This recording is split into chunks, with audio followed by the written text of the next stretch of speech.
आज के इस वीडियो लेक्चर में आप सभी का स्वागत है। आज का ये video lecture syntax directed definition and it's analysis पर बेसिस है। सिंटैक्स डायरेक्टेड एनालिसिस, जैसा कि हमने अपने पिछले वीडियो लेक्चर्स में देखा था बॉटम अप पार्सिंग में, तो पार्स ट्री जनरेट होते थे और उनका हमने एनालिसिस भी किया टॉप डाउन पार्सिंग के साथ में और बॉटम अप पार्सिंग के साथ में। इनके द्वारा जो भी पार्सिंग टेबल बनती थी वो हमने क्रिएट करी। अब सिंटैक्स डायरेक्टेड डेफिनेशन जो है, ये सिमेंटिक एनालिसिस फेज जो कंपाइलर का है वो उस पार्सर ट्री को एज अ इनपुट लेता है और उसमें कुछ रूल्स, सिमेंटिक रूल्स जो है वो ऐड ऑन करता है। तो ये जो है सिंटैक्स डायरेक्टेड डेफिनेशन इस तरह से आगे काम करता है। तो चलिए पहले देख लेते हैं कि सिंटैक्स डायरेक्टेड डेफिनेशंस को हम किस तरह से रिप्रेजेंट कर सकते हैं। तो सिंटैक्स डायरेक्टेड डेफिनेशन या syntax directed translation, this is the representation. ये इंक्लूड करता है ग्रामर को और उसके साथ कुछ एडिशनल इंफॉर्मेशन को। ओके अब ये एडिशनल इंफॉर्मेशन क्या होती हैं? ये एडिशनल इंफॉर्मेशन जैसे नोटेशन होता है, उसका नोटेशन होता है, और जो नोटेशन ऐड होगा उसकी मेमोरी की लोकेशन होगी, उसमें क्या डेटा टाइप्स वगैरह हैं, स्ट्रिंग क्या है, नंबर क्या है, कॉम्प्लेक्स रिकॉर्ड्स क्या है। तो ये सारी चीजें जो हैं, ये जो ग्रामर, जो पार्स ट्री बनता है, ये जो ग्रामर बनती है उसके साथ ये एडिशनल इंफॉर्मेशन जो है वो ऐड होती है। अब ये काम कौन करता है? ये काम करने के लिए सिमेंटिक रूल्स बनाए जाते हैं। ओके, तो सिमेंटिक रूल्स का जो काम है ये इंफॉर्मेशन को ऐड करता है। अब हम अगर इसको पूरा कंबाइंड करके देखें तो सिंटैक्स डायरेक्टेड डेफिनेशन को हम कैसे रिप्रेजेंट कर सकते हैं कि हमारे पास ग्रामर है, उस ग्रामर में अगर हम सिमेंटिक रूल्स को ऐड कर दें तो जो फाइनल कंस्ट्रक्शन बनेगा, वो जो कंप्यूट होके आएगा, वो कहलाता है सिंटैक्स डायरेक्टेड डेफिनेशन। और इसमें जो एड ऑन किया जाता है वो सिमेंटिक रूल्स एड ऑन किए जाते हैं।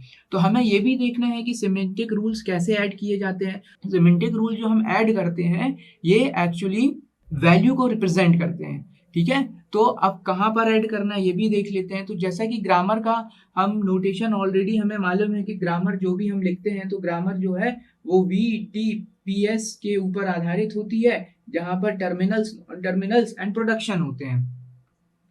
ठीक है, non terminals, terminals and production होते हैं। तो ये ग्रामर का रिप्रेजेंटेशन है। अब इसी को अगर थोड़ा सा हम और एनहांस करते हैं तो एक एग्जांपल अगर हम देखें कि हमारे पास एक एग्जांपल है, ये है एस, और एस के साथ यहाँ पर अगर एक नॉन टर्मिनल है, तो ये तो एक सिंपल ग्रामर का रिप्रेजेंटेशन हो गया।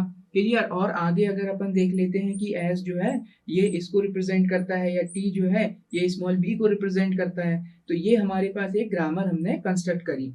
अब बारी आती है इसमें हमको सिमेंटिक रूल्स जो हैं वो ऐड करना है। ठीक है, तो हम इसमें क्या ऐड कर देंगे? सिमेंटिक रूल्स ऐड कर देंगे। ओके, अब सिमेंटिक रूल्स क्या होते हैं? जैसा कि अभी हमने देखा कि जो सिमेंटिक रूल्स हैं वो ग्रामर में नॉन टर्मिनल्स के साथ ऐड होते हैं। क्लियर? तो जैसे यहाँ पर हमारे पास जो नॉन टर्मिनल है, ये हमारे पास जो नॉन टर्मिनल है, जैसे ये हम ले लेते हैं इसको टी, और एक और हम बनाते हैं एम, और एम प्रोड्यूस करता है एक्स को।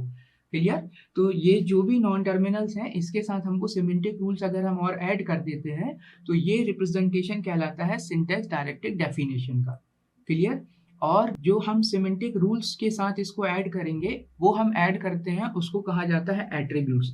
तो अब इसको थोड़ा सा कंक्लूड करते हैं कि सिंटैक्स डायरेक्टेड डेफिनेशन में अगर ग्रामर के नॉन टर्मिनल के साथ, ओके, और उसके प्रोडक्शन रूल में सिमेंटिक रूल्स के साथ एट्रीब्यूट्स को ऐड कर दिया जाता है, और एट्रीब्यूट्स जो है वो रिप्रेजेंट करते हैं स्ट्रिंग को, नंबर्स को, मेमोरी लोकेशन को, और some more other information about the particular non terminal. So this complete package is comes under the syntax directed definition. Clear? चलिए अब हम इस एग्जांपल को एक बार देख लेते हैं। तो इसी एग्जांपल में हमें क्या करना है, इसको हमको सिमेंटिक रूल्स के रिप्रेजेंटेशन में बनाना है। क्लियर? तो जैसे ये सेट ऑफ प्रोडक्शन है हमारे पास, तो इसमें दो चीजें आ जाएंगी। जो ग्रामर का ओरिजिनल सेट ऑफ प्रोडक्शन है आप वो लिख लीजिए। तो जैसे यहाँ पर हमको जो दिया है, ठीक है, तो यहाँ आपके जो है ग्रामर आ जाएगी 1 by 1। तो यहाँ S tends to T produce होता है, T के साथ यहाँ M प्रोड्यूस हो रहा है। ओके, अच्छा, इसका हम अगर सिमेंटिक रूल्स बनाएंगे तो इसके जो सिमेंटिक रूल्स बनेंगे वो क्या बनेंगे, ये देखिए, S डॉट वेल, और यहाँ पे जो हमने VAL लिखा है तो VAL का मतलब होता है वैल्यू। वैल्यू किसका? एट्रीब्यूट्स का। यहाँ पर एट्रीब्यूट्स जो होते हैं वो होल्ड करके रखते हैं इंफॉर्मेशन। कौन सी information? For this particular non terminal में और क्या इंफॉर्मेशन है। क्लियर? और ये सारा का सारा जो काम होता है ये सिमेंटिक एनालिसिस फेज के द्वारा किया जाता है। अब ये इंफॉर्मेशन जो है ये फर्दर हमको सपोर्ट करेगी सिमेंटिक एनालिसिस में, to identification of semantic errors, type checking में हमको मदद करती है ना, और कंपाइलर की एफिशिएंसी को इंक्रीज करती है। और ये जो ग्रामर प्रोडक्शन है ये इजी टू टारगेट कोड में ट्रांसफर करने के लिए हेल्पफुल होता है। क्लियर? तो ये इसके कुछ एडवांटेजेस हैं। अभी आगे हम और एडवांटेजेस देखेंगे कि सिमेंटिक एनालिसिस के और क्या एडवांटेजेस हो सकते हैं, बट अभी हम जनरली ये समझ रहे हैं कि सिमेंटिक रूल्स जो है वो कैसे एड ऑन्स किए जाते हैं और प्रोडक्शन में एट्रीब्यूट कैसे इंट्रोड्यूस किया जाता है। ठीक है, तो ये हमारे पास एक ग्रामर का प्रोडक्शन था। तो यहाँ पे हमने लिख लिया t.m, इसको हमने ऐसा लिखा s.well। अब इसका ये तो हो गया हमारा सिमेंटिक रिप्रेजेंटेशन। सिमेंटिक रिप्रेजेंटेशन आगे बढ़ेंगे। वैल्यू जो है ये कुछ पर्टेन करेगा, कुछ वैल्यू इंफॉर्मेशन इंक्लूड करेगा इस एस एट्रीब्यूट के बिहाफ में। क्लियर? ये सिमेंटिक रूल लिखने का तरीका है गाइस। तो यहाँ पर आ जाएगा t.well, ये वैल्यू है, ये एक एट्रीब्यूट है जो इस t की इंफॉर्मेशन को इंक्लूड करेगा।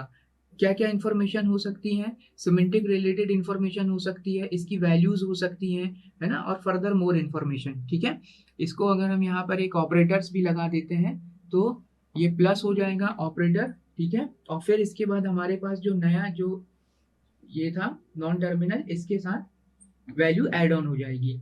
ये और ये जो है इस पर्टिकुलर ग्रामर का, इस पर्टिकुलर प्रोडक्शन का सिमेंटिक रिप्रेजेंटेशन कहलाता है। क्लियर? आगे बढ़ेंगे। आगे हमारे पास जो है S tends to A T है, इसका रिप्रेजेंटेशन देख लेते हैं। सिमिलरली हम यहाँ पर ये लिख देंगे। ठीक है, A एट्रीब्यूट्स है, A टर्मिनल है, तो इसका भी कुछ वैल्यू होगा, जो भी वैल्यू होगा वो हम लिख देंगे वैल्यूज। ठीक है, आगे बढ़ते हैं। प्लस प्लस आ गया, फिर हमारे पास जो टर्मिनल है नॉन टर्मिनल, इसका वैल्यू जो है वो ऐड हो जाएगा।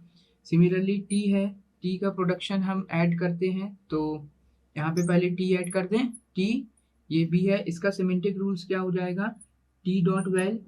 आगे बढ़े, b.well, ये एज अ आइडेंटिफायर यहाँ कंप्यूट होगा, है ना। फिर ये फिनिश हो गया और एट द लास्ट हमारे पास जो है वो mx है, तो mx का जो वैल्यू आएगा वो आएगा m.x, और यहाँ पर फाइनल हमको जो वैल्यू m.x हो गया, m.well हो जाएगा यहाँ, क्योंकि ये एट्रीब्यूट्स को रिप्रेजेंट करता है, और यहाँ पर x.well। तो guys this is the way to represent the semantic rules. Clear?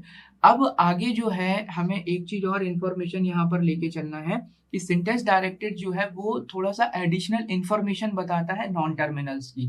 ठीक है, अब ये एडिशनल इंफॉर्मेशन जो बताता है, ये एडिशनल इंफॉर्मेशन हमको कहाँ से ऐड ऑन करना पड़ता है? इसके सिमेंटिक रूल्स को प्रोड्यूस करके हमको ऐड ऑन करना पड़ता है।